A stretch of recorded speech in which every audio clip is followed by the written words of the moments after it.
Thank you, Dr. Ghosh, for the really insightful presentation. He is a retired IAS officer and presently the Vice Chairperson of the Nadu State Planning Commission. Formerly, she was the Secretary in the Union Ministry of Water Resources.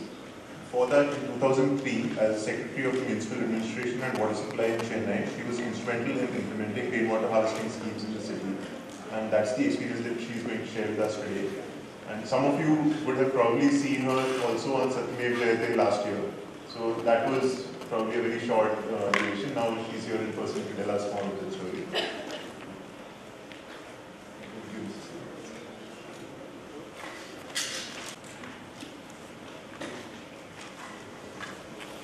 Good afternoon. You heard about the big picture. I'm going to talk a little bit about a smaller picture in the big picture. The big picture was very global. We talk about now one state and one government and one issue. And that is the experience that I'm going to share with you. It's not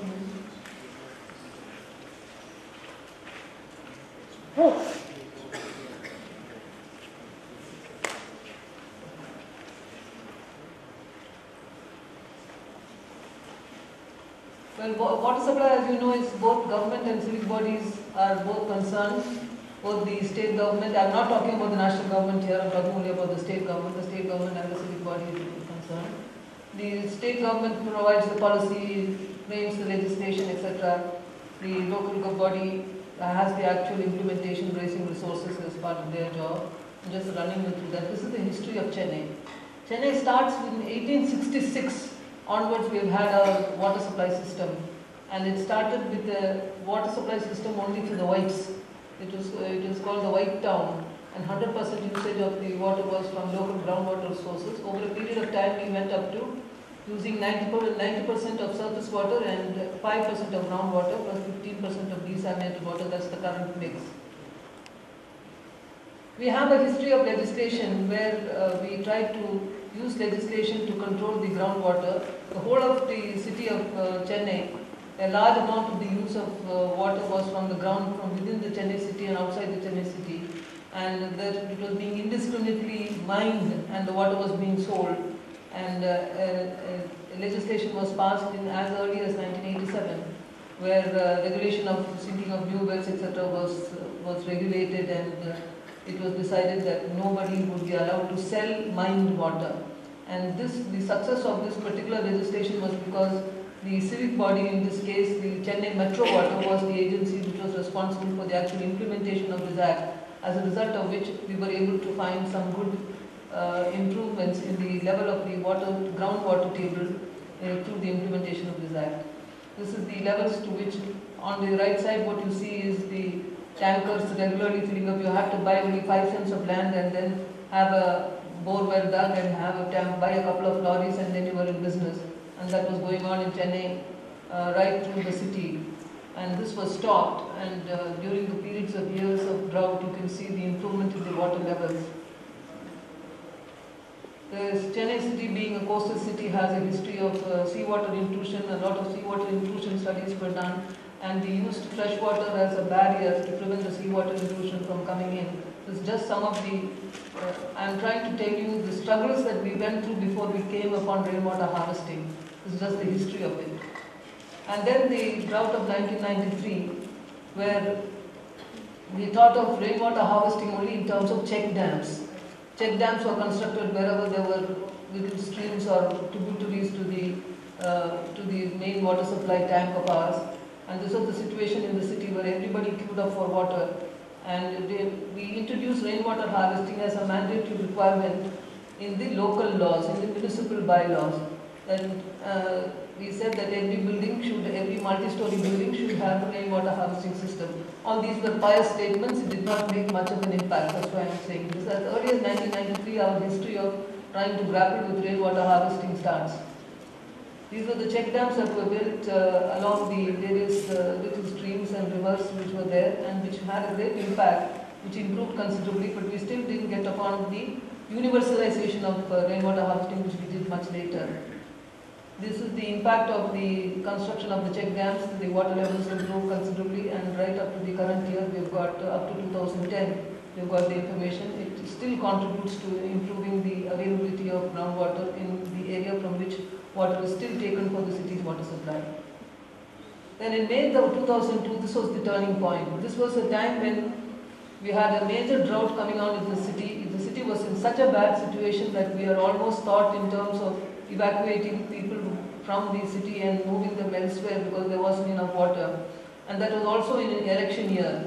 And it was an unprecedented thing that in one of the election manifestos of what became the ruling party later on, the one election manifesto spoke about rainwater harvesting. I think nowhere in the country any election manifesto has ever spoken about rainwater harvesting. And this was the political commitment that came in right in the beginning. So as soon as that particular party, it was then the ADMK party with Madam Jayalalitha as the Chief Minister, she came to power.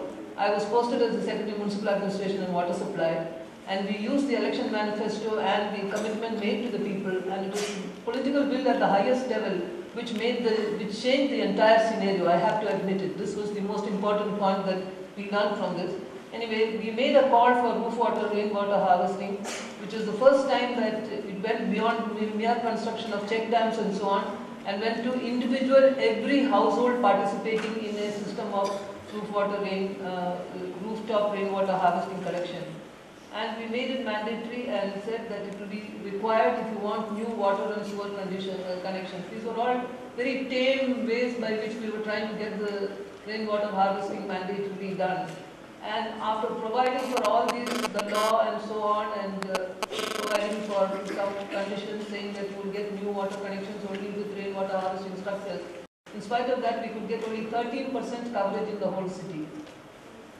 And we made certain amendments in the law saying that there would be a further fine amount of 1,000 rupees to 5,000 rupees, etc., and mandatory requirement of rainwater harvesting in all buildings. For 1 year we waited and tried all these ways by which we could persuade people by various threats and otherwise to take up to rainwater harvesting from their individual rooftops. We extended it even to the panchayat areas, to the rural areas. And then government sat up. It was really a bad year, and we were expecting the rains within a month or two. By September, October, we were expecting the rains. So an ordinance was issued that within 1 month, everybody would have to have their rainwater harvesting in place. The time given of 1 year earlier was reduced to 1 month, and an ordinance was passed on 19/7 saying by 31/8 everybody shall have rainwater harvesting structures in place. And this time we said that the water connections would be severed, would be cut if the rainwater harvesting systems are not put in place. And we also added one more, which was the key, I think, which contributed very much to the fear of the God coming on to everybody. We said that besides the water connection, the sewer connection will also be cut. So nobody minds very much a water connection being cut because if there is no water, you can perhaps ring up the water lorry supply system fellow and get a lorry tanker paying him some money. But if your sewer system is cut, you are really sunk. You're sunk in your own SHIT, as somebody said in the morning. So this was the game changer, if I might say, and contributed to suddenly everybody sitting up and deciding that this has to be taken seriously now. And following this, not a pie was spent on giving any incentives. This is what I want to share. Nobody was told you will be given property tax reduction, you will be given so many good things if you do rainwater harvesting. We did a massive blitzkrieg of publicity creation and a massive awareness. A massive blitzkrieg was done, and to which I must say that the media cooperated hugely. Suddenly everybody sat up. You see, when they heard that in 1 month's time you didn't have an option but to have the rainwater system in place. And we said this 1 month's time because the monsoon was coming immediately after that and by the first week of September. So that's why we gave the cut-off date. In fact, we had a whole lot of, I did not even ask for a separate budget for making sure that this rainwater harvesting system is done. We did it through the existing budgets of the existing institutions, through a lot of the existing monies that were available. In fact, one of the departments came up with a requirement of nearly 1,000 crores for rainwater harvesting. I said, if we had 1,000 crores, we can have another Krishna water dam project or another Viranam project. We don't need to ask thousands and lakhs of people to collect rainwater from their rooftops. And that's not the point. The point was that there was a huge resource which was possible to use, and there was no need to find more resources to find this one resource. It was only a matter of manipulation, it was a matter of the way you made the awareness program available to people and made sure that everybody meant business. And our Chief Minister, as you know, is a person who is known to be very strong personality, so that definitely contributed to everybody knows that there is no nonsense this time, and this time we really had it. We have to go ahead and put the rainwater system in place. Now, another good thing was that because of this great awareness program that was done, we also had rainwater centers created in various places to show people what kind of systems can be put into place. 3 or 4 of them in different parts of the city. And some of the local people, especially from the opposition parties, took us to court. And it is interesting to note that not a single judge in a single court passed any order of stay. Normally, you get an order of stay for any such law. And even for recruitment of a few people, you get a stay easily from the courts. But since there was so much sensitization in the press and the public, not a single case did we even get a stay, and the judges said it's a good thing that the government is doing. Why should we get a stay, give a stay for this? So we had complete support even from the judiciary. And this was something which came about from the enormous good publicity and goodwill that we had generated. And a lot of people came forward to participate. The entire cinematic community, all the actors and actresses, the Tollywood as they call it, came together and made a film on rainwater harvesting. All the actors and actresses participated and danced around the rain in their usual rain singing songs, and they made a film. And we got representation and participation from all walks of society when this became a movement. This became really a movement, and the government was the head of the movement. Usually government is most unpopular, and here also I felt that I am the only person speaking on behalf of the government, that too after lunch. It's not a very popular subject to talk about, and not a popular institution to represent. But for the first time we saw the enormous participation and the willing participation of a large variety of people from a variety of various different sectors.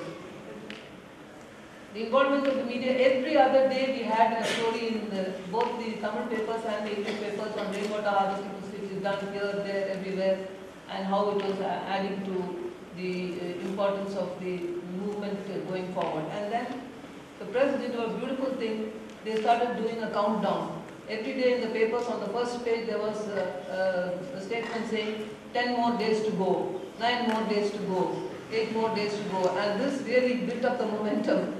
And finally people were really scared when 0 days to go came. And we had, you would be surprised to know, almost 100% compliance.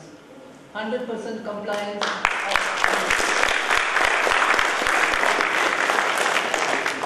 And it was an amazing thing, and let me also assure you, not a single water connection was cut, not a single sewer connection was cut. It was not necessary to do that. It did not become necessary because it was the success of the program as a whole. And the imminent threat was there. It was there in the background, but it never came to the foreground, and we never really had to use it.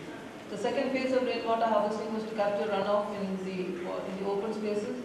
And the first state in the country to have had 100% coverage in rainwater harvesting. And we did not say that only new buildings would have rainwater harvesting compulsory. We said all buildings, absolutely all buildings. There was absolutely no exemption given to any category except the huts. And the huts are of course in the slums. But even for huts, I showed some pictures that even from a hut you could collect rainwater.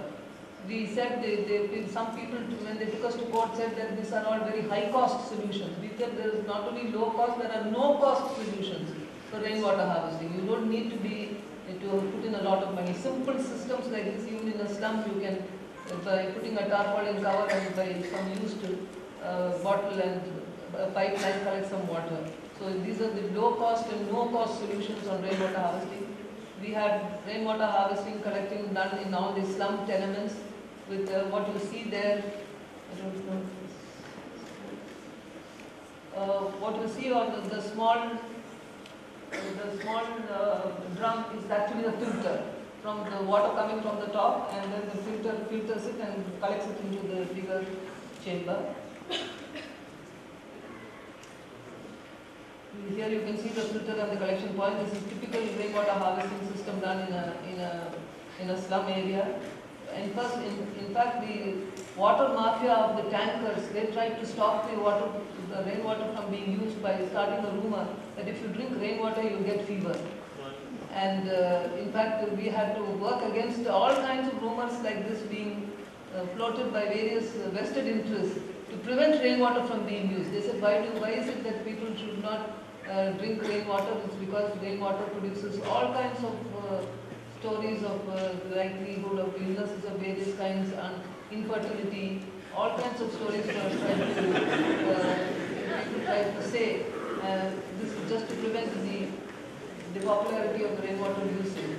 But then, as you can see, this was not very successful. This is a typical case where we collected the water in an underground chamber and used it for the requirements of the school. Where we collect the water from the flyovers, from the bigger houses, from large apartment buildings. This is the Raj Bhavan itself. We started by our campaign by saying that rainwater is harvested not only in your house but in the house of the Raj Bhavan, in the Chief Minister's house, in every single government building, in every collector's building, in every collector's office, in every collector's bungalow. So the public authorities were first in accepting that rainwater harvesting was done in their own homes and that they were consuming rainwater wherever necessary. This is just to give you a schematic idea of the different types of water harvesting models. And we concentrated on the low-income groups so that it is not, there wasn't a fear that this is something high, costly, expensive, that can't be done. In landscaping using rainwater harvesting, people's participation. And then another important impact of rainwater harvesting is that it's a flood mitigation measure. We put rainwater harvesting shafts or bore wells in places where the water would stagnate. In the low-lying areas of Chennai, over 400 points were located low-lying areas, and put shafts so that the water would percolate through those shafts into the ground, and it contributed to the improvement of the flood management of the city as a whole. So you get drought proofing and flood mitigation at one go. This is a typical drain. We redesigned our stormwater drains so that they become useful ways of rainwater harvesting also, with filter chambers inside the stormwater drain so that the filth does not go into the ground. And the roadside rainwater collection through recharge well systems have now been introduced, and this is the model that we now follow in Chennai. This is again to show how the rainwater collection through stormwater drains is done as part of the irrigation efforts. And this has been the impact. The impact has been on water levels in Chennai. Even today, about 40% of the people use their own water resources, whether it is, we talked in Bangalore about the open wells. In Chennai, even bore wells are used in almost all the apartment complexes for getting some additional water. And the good thing was that all the rainwater being directed into the bore wells, it contributed to the overall improvement of the water table. And you can see here the improvement in the water table over the years, and had a tremendous impact in different parts of the city. And another important aspect in rainwater collection, and especially rainwater used for recharge, is that it improves the quality, especially salinity. Salinity is watered down, is diluted considerably by the rainwater recharge. Iron content is reduced considerably. Fluoride is also reduced considerably with the rainwater recharge if it's done successfully, and this is the levels that we found the improvement in quality, especially in total dissolved solids of the water in the different parts of Chennai. This is just to show you the different total solids, chlorides and total hardness, how the improvement of the water quality took place. And now we have a form of declaration for installation of maintenance of rainwater harvesting structure given by the Chennai Metropolitan Water Supply and Sewerage Board, which is a requirement for every building. Of course, the initial excitement that was there when we did the rainwater harvesting in 2002-2003 is not there now, but now it has become routine. But the point is that it was such a huge movement that it was possible for us to move from being the government as the role of the government moved from being merely a provider of water to also being a facilitator of another means of receipt of water through some other way, and through a democratization of the institutions of the residents' welfare associations, and taking water something which, as the CSC likes to say, everybody's business, not only the government's business. Government played a supportive role and a participatory role in making sure that this was possible. This was possible. We talk about rewards, but no specific rewards were given except a few panchayats in the villages which did 100% rainwater harvesting and had themselves drought-proof. This is beyond Chennai. They were given rewards. The panchayat presidents were given rewards on Republic Day. Except for those, there was no other rewards given in the city. But punitive action was threatened, and as I said, we did not have to actually go through with it. And the government played its role, and we have a much better water secure system in Chennai as of today. And my last slide is that this is without a government. In the times of Gandhi, as he grew up, he lived in a house where they used to collect rainwater, and he became a Mahatma. If only all of us drank rainwater, I think all of us would have a hope of becoming something close to being Mahatmas. Thank you very much.